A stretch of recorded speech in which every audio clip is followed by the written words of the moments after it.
Welcome back, everyone. Ready for another deep dive? Always. Awesome. Today we're, Heading into Tolkien territory again. yeah, we're taking on Fog on the Barrow Downs. Ooh, spooky. Right. It's that chapter in Fellowship where the hobbits are like, let's avoid the main roads, stay hidden, but, Things don't exactly go to plan. not at all. It's one of those chapters that, might seem like just a little side trip, but like everything Tolkien does, it's packed with stuff, foreshadowing, symbolism, themes that kind of weave through the whole Lord of the Rings. Okay, so let's break it down. Starting with the setting itself, the Barrow Downs. I mean, Tolkien describes them as just desolate, ancient burial mounds everywhere. And then there's that fog. Right, so oppressive.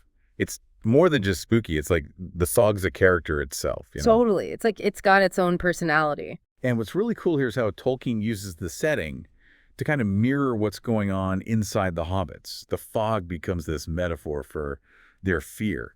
They've just left the Shire, everything familiar and comfy, and the danger of this mission is really sinking in. Yeah. And then, bam, they run right into a Barrow Wight. Yeah. And we're not talking just some spooky skeleton. This is something way worse. Oh, for sure. You get these super creepy details, the skeletal hands, how cold it is, and then that voice, like it's coming from nowhere. Tolkien knows how to make you shiver, that's for sure. Totally his thing. It's actually interesting. He got the idea for the Barrow Downs from real burial mounds in England. Get out! Yeah, so he takes this real history and blends it with the fantasy, and it makes the supernatural stuff even creepier somehow. Oh, that makes so much sense. Like it grounds it in something real. But this whole Barrow Wight encounter, it's not just there for the scares, is it? Nope, definitely not. It's actually a way for Tolkien to give us this whole other layer of history in Middle-earth. Oh, I see where you're going with this. The Barrow Wights aren't just random monsters, right?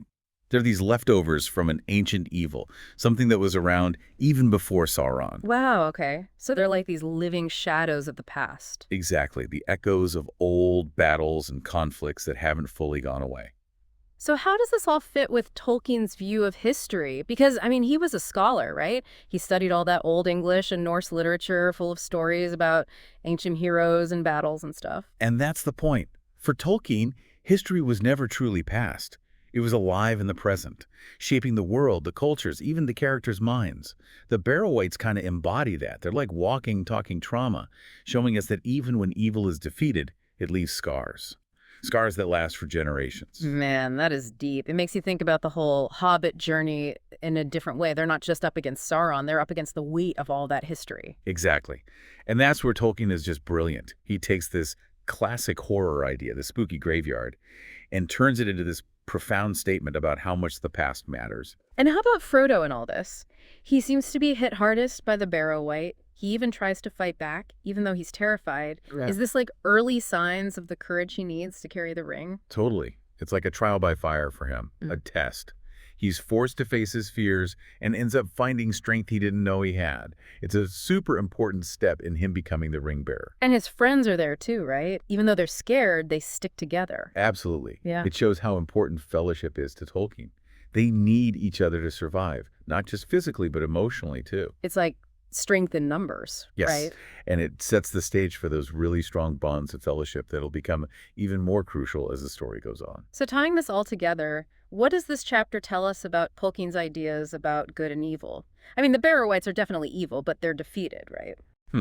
If we look at the bigger picture, I think it's less about good always winning and more about the struggle itself. Tolkien seems to be saying that you can't just defeat evil once and be done with it. It's something you have to keep resisting over and over, every generation. That's kind of heavy, but makes sense.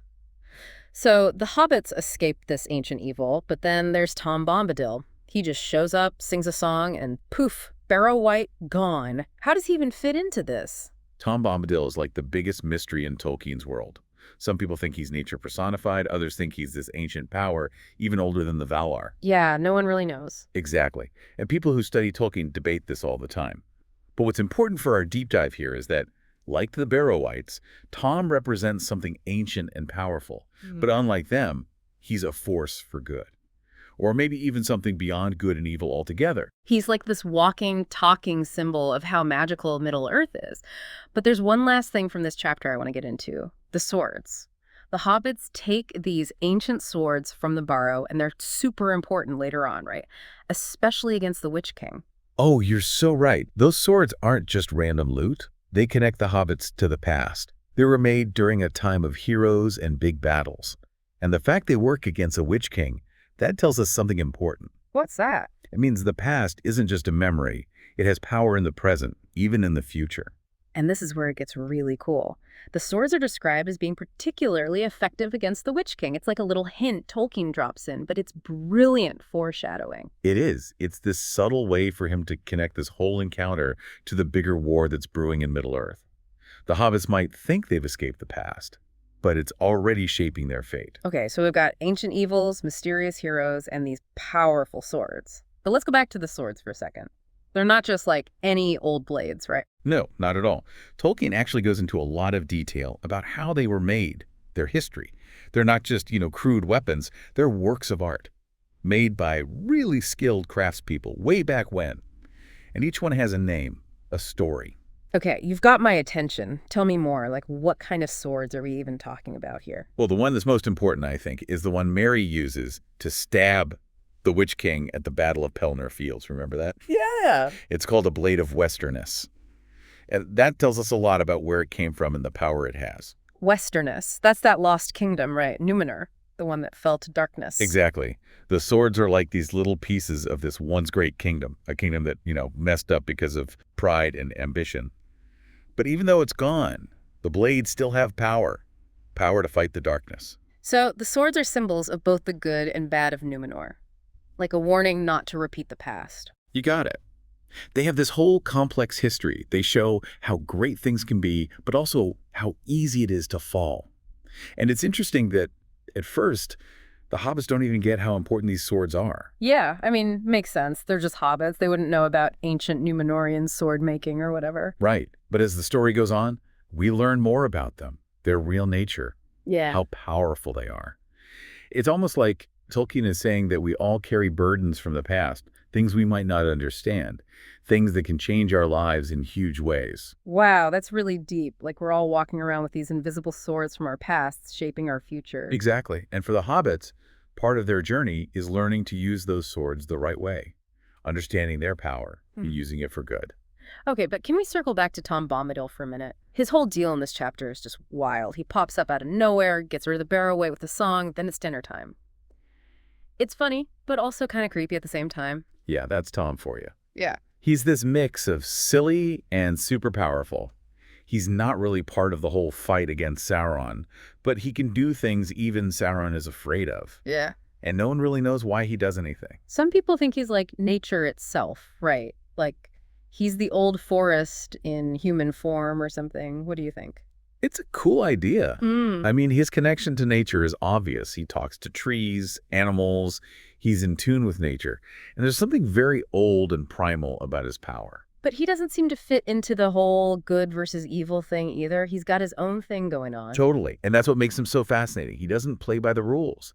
He shows us that power can work in different ways, and you don't always have to pick a side. He's all about doing his own thing. So he's like a reminder that there are these forces out there, ancient and powerful, and they don't really care about what humans are up to. That's a great way to put it. It makes me think about the Barrow-wights again, though. They're ancient and powerful, too, but they're, like, stuck. They just want to drag everything down with them. So Tom and the Barrow-wights are kind of two sides of the same coin. Both powerful, but with very different goals. Yeah, I like that.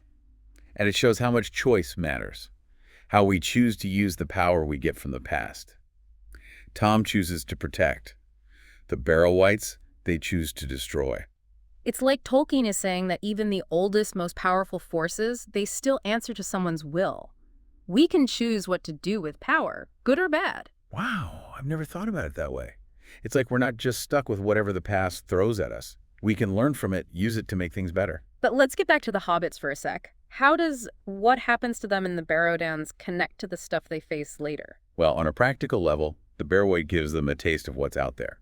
They learn that evil can pop up anywhere, and even the back roads aren't safe. But it's not just about physical danger, right? Oh, definitely not. It tests their courage, how tough they are, and how well they work together.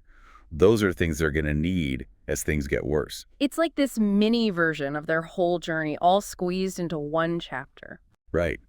The Barrow Downs are like this forge, shaping the hobbits into the heroes they need to be. And the swords, they're not just weapons, they're symbols of how much stronger the hobbits are getting.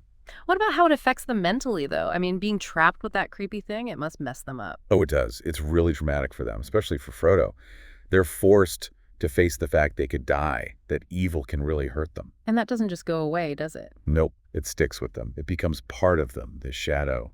And while it makes them afraid, it also makes them stronger. It reminds them what they've survived and why they got to keep fighting. So the Barrow Downs, it's like this seed planted in them, and it grows and changes as they go on their journey. I like that. It shows how powerful experiences are, how even the bad stuff can change us in big ways. We can't forget how Tolkien describes the Barrow Downs, though. It's so creepy. You feel closed in, trapped. He really makes you feel that sense of dread. Oh yeah, Tolkien is a master with words. He uses these super vivid descriptions. You can practically feel the cold, the fog, and it makes the tension so much worse. It's not just what's happening, it's how it feels. And Tolkien makes you feel everything, the fear, the confusion, that feeling of being totally lost. He takes a simple horror scene and turns it into something that really gets under your skin. But even with all that darkness, there's still hope, right? Tom Bombadil showing up, the swords, it's like reminders that even in the darkest times, good things can happen. Courage can exist. Definitely. Tolkien never lets us forget that even when evil seems like it's going to win, good can still fight back, it can survive, and it can win in the end. And that's something we can all take with us, right? Not just in Middle-earth, but in real life, too. When we feel lost, there's always a way out, a way to find the light again. So we've talked about the Barrow-wights as like symbols of the past, but it makes me think about evil itself. Like, can it really be defeated for good, or does it always stick around waiting to come back? That's a big question in Middle-earth, for sure. And I think Tolkien's answer is complicated. He shows us that, yeah, sometimes you can beat evil, at least for a while. The Barrow-wight is gone. Sauron is eventually defeated. So there's always a but with Tolkien, isn't there? You know it. It never feels like it's over for good. There's always that feeling that evil could come back, that it's just biding its time. And the Barrow Downs themselves are a good example. It's a place where the past won't stay buried, where that old evil can reach out and affect things. So Tolkien is saying that the fight against evil never really ends. It's like we always have to be on guard. And it takes more than just being strong or having a big army. You have to really understand evil, how sneaky it is, how it tricks people. Which brings us back to the hobbits. They got away from the Barrow-wight, but they've seen something dark, something that'll stay with them, change how they see things. Think about Frodo, how much he changes. He's not that happy-go-lucky hobbit who left the Shire anymore. He's seen real evil, and it's changed him deep down. They've all kind of crossed a line, haven't they? They're in a world now where innocence is lost and everything is way more serious. Yeah, and that loss of innocence is important because it's by facing the darkness that they learn how strong they are, how brave they can be. It reminds me of something you said before about how they're carrying these burdens, this legacy they don't even understand. Is that what Tolkien means by those shadows of the past? Yeah, I think so. The hobbits are simple folks, but they come from this long, complicated history full of good and bad stuff. And it's not just something they read about, it's part of them, like in their DNA. And that stuff they inherit, it can be good and bad, right? Hmm. It can give them strength, but also hold them back, make them repeat the mistakes of the past. Right, look at the swords. They're powerful, made by these awesome people. But they're also reminders that Numenor failed, that being too proud and ambitious is dangerous. So it's like the hobbits get these tools to fight evil, but they're also a warning. Be careful, learn from the past, or you'll mess things up just like they did. Wow, you're getting it. It shows how complex Tolkien's world is. There's no easy answers. Even the best weapon can be used the wrong way, and good intentions can still lead to bad things. So what does it all mean for us, the readers, going on this journey with the hobbits? What can we learn from their Barrow-wight encounter and everything they went through in the Barrow Downs? I think the biggest thing is to remember. Remembering the past, the good and the bad. That's how we understand now and make the future better. We can't just ignore the past and pretend it didn't happen, because it'll always come back in some way, haunt us, affect our choices. But remembering isn't enough, is it? We have to actually learn from it, see how things happen, why people made the choices they did, and what happened because of those choices. Totally. And we got to be humble, admit that we don't know everything, and that we're all capable of good and bad things. It's not about judging the past, it's about understanding it so we don't make the same mistakes. And the most important thing, maybe, is to remember that there's always hope. Even when things are really bad, we can be brave, we can be tough, we can find the strength to fight for what we believe in, even when it seems impossible. That's beautiful. The Hobbits show us that even ordinary people can make a difference. That even when it's super dark, there's always some light. Their story makes me want to do better. It reminds me that we all have a job to do when it comes to fighting evil in the world and inside ourselves. And that even detours, those times when we run into darkness unexpectedly, can help us understand more, be stronger, and appreciate hope even more. So as we wrap up our deep dive into Fog on the Bear Downs, let's keep those lessons in mind. Let's remember the past, learn from it, and face whatever comes next with courage and hope. And never forget how powerful it is to have friends, how much strength we get from each other, and how important it is to stand together against the darkness. Thanks for joining us on this Tolkien adventure. Until next time, may your paths be clear, your hearts light, and your second breakfast always be amazing.